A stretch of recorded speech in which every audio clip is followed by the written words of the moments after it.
Today on Turnaround Theory, Tia Mowry is right at it again, and the sisterhood are fed up with her.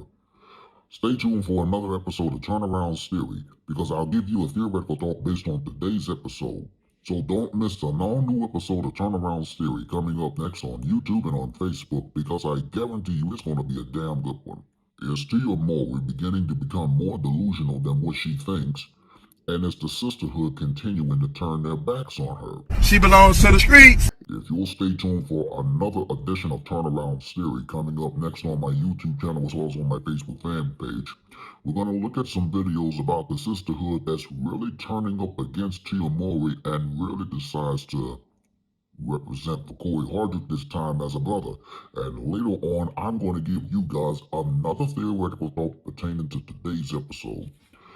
Fellas, as I often say, y'all should be knowing my saying, and y'all should be knowing the drill. So why don't y'all grab a snack and come on back, because y'all just might learn something. Roll the intro.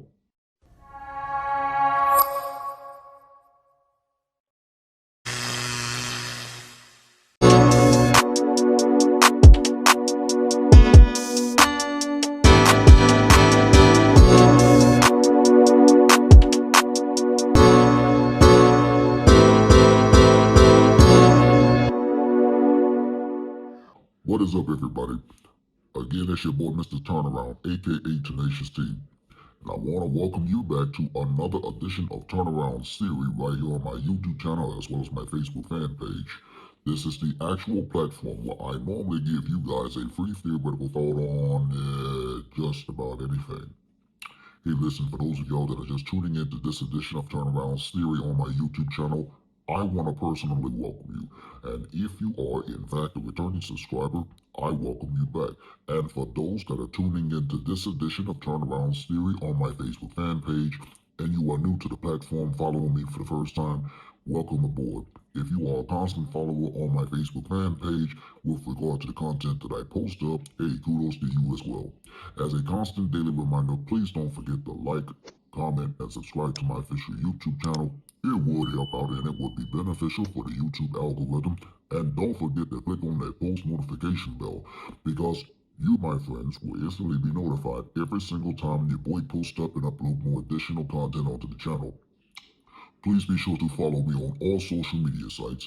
Links are going to be provided in the description box below on my YouTube channel and in the comment section below on my Facebook fan page. You can also catch up on watching full episodes of Turnaround Theory on my official website. There will be a link provided in the description box below on my YouTube channel as well as in the comment section below for my Facebook fan page.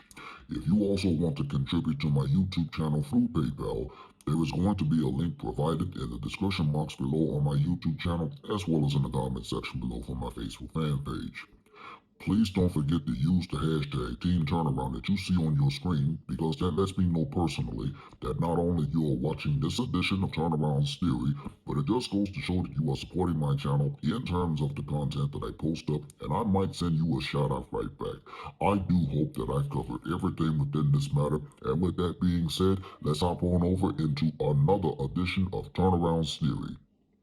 So as I stated to you guys earlier in the broadcast, today we're going to be looking at singer, actress, co-star of Sister Sister, BET's The Game, Tia Mowry, who now has a show on WeTV called Tia Mowry My Next Act. I want to encourage and invite you all to stay tuned, because at the end of today's edition of Turnaround Theory, I'm going to give you guys a free theoretical thought based on today's episode. Take a look at this video, and before we proceed on, shout out to River Jordan of River TV for posting up this YouTube video on her YouTube channel. I will try my very best to post up a YouTube link in the description box below for you to check out later on. This is Tia Mowry. Once again, she is a singer, actress, and former co-star of the BET series The Game and Sister Sister. Now she has her own reality show on WeTV called Tia Mowry My Next Act. Now, something just very triggering to this episode, because when I saw this, I am just wrapping my head around it, and I'm so confused as well as you all are. But y'all watch this video, because the sisterhood is going to go ham on Tia Mowry, because the sisterhood who once was on her side are now starting to go against her, because her ex-husband still mentions nothing about her, and he's kept it moving. In the event, watch the video, because I damn sure gonna come back in just a few moments. Okay, we've been talking about this whole Tia Mowry divorce saga ever since a couple years ago when she decided that she, graduated from her marriage and decided that she was going to divorce her husband. Marriage was a success. Yeah. I look at it as like a curriculum when you're in college or high school, right? You're learning, you're growing, you're evolving, you're creating. And I was able to create with Cory some beautiful, amazing children. Mm-hmm. And at the end of that curriculum, and at the end, there's a graduation. Congratulations, you played yourself. But, recently I have been covering some of her TV show, and I saw on one of my last videos, there was a lot of people who were like, oh, it seems as though you just don't like Tia and this and that. I wanted to show you guys how Tia's devout ride or die fans, women who were dragging Cory through the mud, dragging him for filth after the divorce, on the side, Team Tia, have now changed their tune since her TV show came out. It's not easy going through a divorce. I got tired of people thinking that everything was perfect. She fat. What you talking about, Willis? So y'all can see it is not about likability. Okay, it's just about reality and people seeing what it is. So what I'm going to do is I'm going to press play, and then I'm going to give you guys my thoughts, my feelings, my opinions on this entire thing. Coronavirus! Let me tell you something. Watching the Tia Mowry show, I would never date Tia Mowry. I would never go into a relationship with Tia Mowry. Not only is she a red flag, she's inexperienced as... I've never dated. That's right. I've never dated. Cory was my first. Right. Yes. Everything. I know. She's immature in certain ways. We be on her side and we don't even be thinking about what Cory went through. After watching this show, I feel bad for Cory. She's overwhelming. How do you get over one? You get under somebody else. You never heard that? That's really? No. I had someone all my life. Stop the cap. The only person that I ever loved in my life was my ex. Congratulations, you played yourself. I wasn't even allowed to date until I was 18 years old. I met Cory when I turned 20, and I lost my virginity at 25. There, was that it? And then we got married, boom. Well, girl, you was over here dancing, acting like you happy, trying to trick the sisterhood, and we see right through you. I'm not ashamed to say it. I'm in my hoe phase right now. So... I've been watching Tia Mowry's new show, right? And I love Tia and Tamara. I love them. I love them on Sister. I just love them. I love them. I grew up with them. But Tia's new show, and this is in no way, shape, or form to bash her, or this is just my opinion. I still have so much love and respect for her and everything that she's going through. But I don't know why the show feels... Is the word inauthentic? The show feels so inauthentic to me. I don't know. I feel like she's just trying way too hard. When they go low, I go lower. I don't know. It's just me. I don't know what it is. The show is just not clicking for me at all. Like, I've watched other people's shows and I'm like, oh yeah, I can't wait for the next episode. And I've been watching the show, but it's just not like, I don't know. She belongs to the streets. I think that one thing that we need to pay attention is how baffled this woman is. Okay, she's trying to read between the lines. I don't know if she's watching the show now, but she is trying to find out, like, what happened? What is it with me that I am not aligned, or I can't do this with her? Like, she got this woman so caught up and confused in her own head. Like, she can't even figure out what it is, but she's like, I just can't do it. And keep in mind that this woman is somebody who she said is like a hard, like Tia and Tamara, gung-ho, hard, ride-or-die fan. This is not somebody who is against the narrative and like, oh yeah, Tia. She has nothing bad to say. Only thing she's saying is, this feels fake, this feels forced, it feels inauthentic, and I can't get with it. They do anything for clout, anything. And I'm a huge fan of hers. What is the problem? I can tell you what the problem is, in my opinion. In my opinion, the problem is she is not healed. Just feels weird. And it sucks. I don't know, I hate crying. It's just, I feel sad. So I just want to tell you guys that it's okay to feel sad. It's normal to feel sad. It ain't easy being greasy. The problem is she's trying to face the funk and act like everything is okay, and it's not okay. The problem is that she is trying to walk around like she got it going on and she made the right decision, but she actually is still insecure in the decision, and everybody is feeling that. You know, the authenticity, in my personal opinion, is her trying to pretend she's happy or she's in a space that she's actually not in yet. But she's trying to force herself to be in that, again, because the sisterhood's relying her to stand 10 toes down on the decision that she made. She fat. I don't know what it is. Am I the only one that feels that way? That this show is just like, it's not necessary? Oh my God! I don't know. And oh my gosh, her laughter, when she laughs and she cackles, that drives me crazy. I gotta say something though. I mean, I can't talk too much about the laugh because listen, when I laugh and something is really funny, my laugh is out of this world. Okay, I'm gonna be honest with you, and I do think like when it comes to people's joy and laughter, it's like, you know, that's the sound of ultimate joy for a person, is when they're laughing. So I don't want to say nothing about that. But what I do want to say, and again, I can't talk because my laugh. But I do want to say is that a lot of people who are forcing the laugh, you know, we saw Erica Mena do that on the interview with Cam Newton, and she forced the laugh. But that's just the whole premise of that. Get that? Well, you trying to get the joke. You with the joke. You're talking about. Tia is laughing and she's forcing the laugh. You know, it's literally hiding the pain. It's, you know, such intense emotion is coming out because she really want to cry. Coronavirus! Huh? She's heartbroken. She might feel like she's a wreck, and she's trying to evoke the laugh and prove how happy she is, but she's hurting. That's why it feels forced. Any chance we'll see you on there? She didn't ask me. So I take that as no. She's like, this is my story, and you know, I can only respect that. You know, the thing is that Tia is beating to her own drum, trying to find herself, trying to find her way. And the problem is that I feel like a lot of the stuff that's being revealed in the show, she needed some counsel. Doesn't want any of our input right now. Like, I feel like there should have been somebody that she went to say, do you think we should put that in there? You think we should take that out? You think that's too much? Like, she should have had somebody to counsel her and say, you know, no, girl, that's going to make you look this way. Instead of, you know, a lot of women try to create this thing of like, I'm so free. I don't care what anybody thinks. I don't care what anybody feels. Like, I'm just doing me.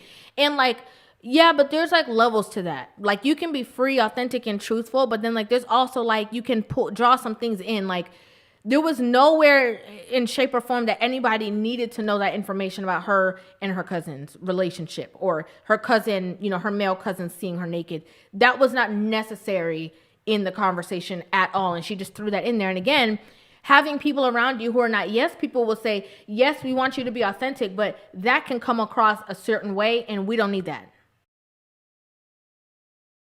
I'm one of Tia Mowry's biggest advocates, but after watching her show, I thought to myself, maybe I shouldn't judge a couple quickly like that, like I did. I immediately thought Cory was...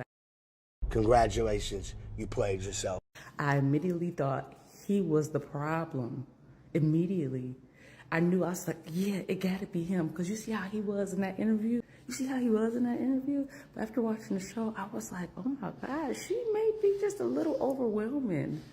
Right? Like, maybe he just gotta, you know, take a stand for herself. Stop the cap. I mean, I have no words. I have no more words.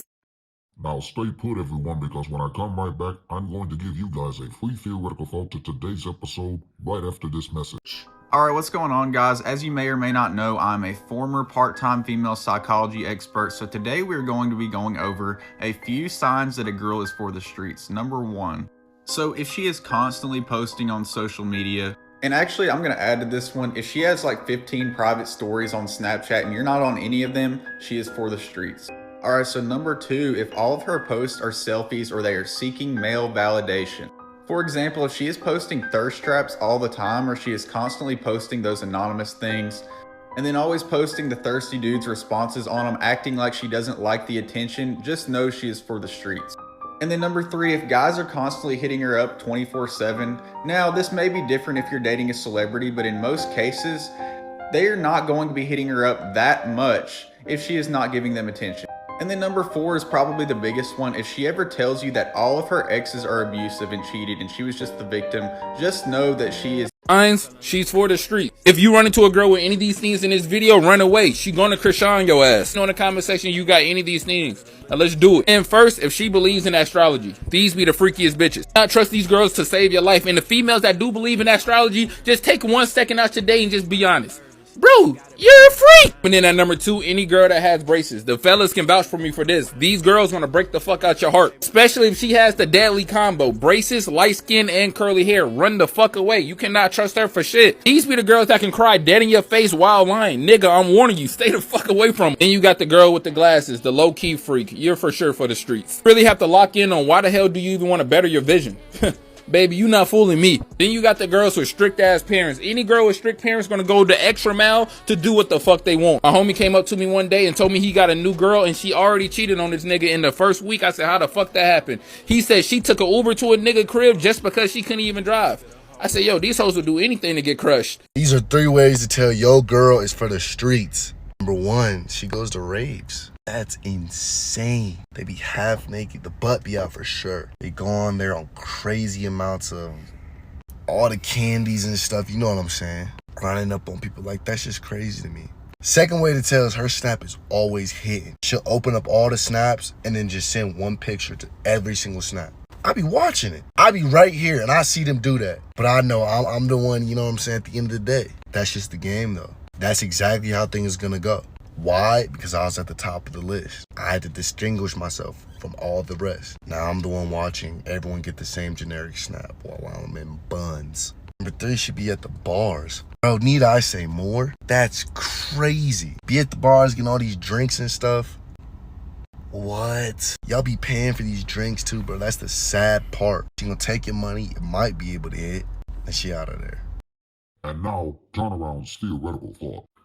Yes, sir, yes, sir, yes, sir. Y'all know what time it is, and this is always my favorite part of this segment. It is time for another edition of Turneround's Theoretical Talk with yours truly, because in just a moment, I'm about to give you guys a free theoretical talk based on today's episode about Tia Mowry can't seem to keep her ex-husband's name out of her mouth despite the divorce. So here's your theoretical thought for today. Fellas, if you just gotten over a relationship or a marriage that don't even want to last anymore, keep it that way. Do not respond to any of the negativity when it comes to your ex-significant other. Because once it's out there, it is out there. And the whole world is going to end up hearing about it. So if you haven't said not one thing negative about your former significant other, I suggest that you keep it that way. Because you have to understand, marriages aren't going to always last unless you're both willing to put in the work. And 50% of marriages will end up in divorce, and 80 to 90% of those divorces continue to be initiated by women. So fellas, you've been warned. Don't play yourself for a fool, and don't simp these ladies anymore. That's your theoretical thought for today, and this concludes another edition of Turnaround's Theory on today. Hey listen, let me know what you think in the comment section below concerning today's video. And as a constant daily reminder, please don't forget to like, comment, and subscribe to my official YouTube channel. It would help out and it will be beneficial for the YouTube algorithm. And don't forget to click on that post notification bell, because you, my friends, will instantly be notified every single time your boy posts up and upload more additional content onto the channel. For Turnaround's Theory, I'm your boy Mr. Turnaround, aka Tenacious T. I look forward to seeing you right back here next time for another edition of Turnaround's Theory here on YouTube and on Facebook. Now here is a sneak peek of next week's episode of Turnaround's Theory. Next time on Turnaround Theory. Ladies, if he asks you what you do for a living, that's a red flag. So if a man asks you what you do all day, 5 days a week, it's a red flag. No, if she's offended if you ask her or doesn't want to answer the question, that's a red flag. I think a man pretending to be broke and then popping up, surprise, I got money, is a huge red flag. And I think a woman who chooses whether she wants to date a man strictly based on his income is a red flag. That's next time on Turnaround Theory.